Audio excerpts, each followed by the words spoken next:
Guys তোমাদের কি বলবো, এই এই দোকানে আমি রিয়াকে নিয়ে আসতে প্রচণ্ড ভয় পাই, প্রচণ্ড ভয় পাই। কেননা ও এই দোকানে আসলে দেখো তোমরা নিজেরাই প্রমাণ, মানে ও যখনই এই দোকানে আসে কিছু না কিছু পছন্দ করে আমাকে বলবে কিনে দে।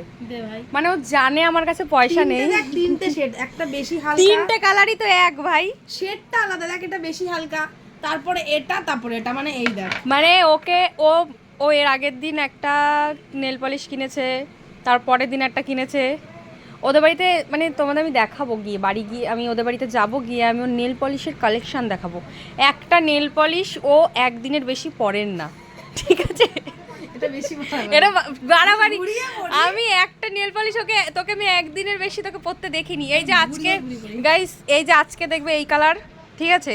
আমি কালকে এটা পরবো, আমি কালকেই প্রমাণ করে দেবো যে ওর এই নেল পলিশটা চেঞ্জ, ঠিক আছে? আমার সত্যি দুঃখের বিষয়, আমার নেই পয়সা নেই। তাহলে এটা কিনে দে 30 টাকা।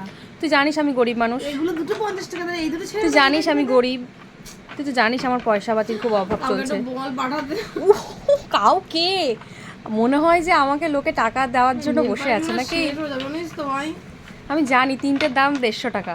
না না, এটা 30 টাকা, এটা 100 130 টাকা কিনে সে 20 টাকা কম, সেই তো তোর হচ্ছে গিয়ে 150 টাকাই না। এখন আমি 100 টাকা এই তিনটে নেল পলিশ যার হাতে যাবে আমি না পেলে, তার আঙ্গুলগুলো দেখবি নখ ভেঙে গেছে, উল্টে গেছে, এরকম হবে। তাহলে গাইজ এই যে আমার ভিডিওটা তোমরা দেখো প্লিজ, এই যে তিনটে নেল পলিশ প্লিজ তোমরা কিন্তু এই তিনটে নিও না, নিলে কিন্তু রিয়ার অভিশাপ, তোমাদের সর্বনাশ। অভিশাপ না, আমার কষ্ট, আমার চোখের জল, সেটাই অভিশাপ হয়ে যাবে। কালারগুলো দেখ ভাই।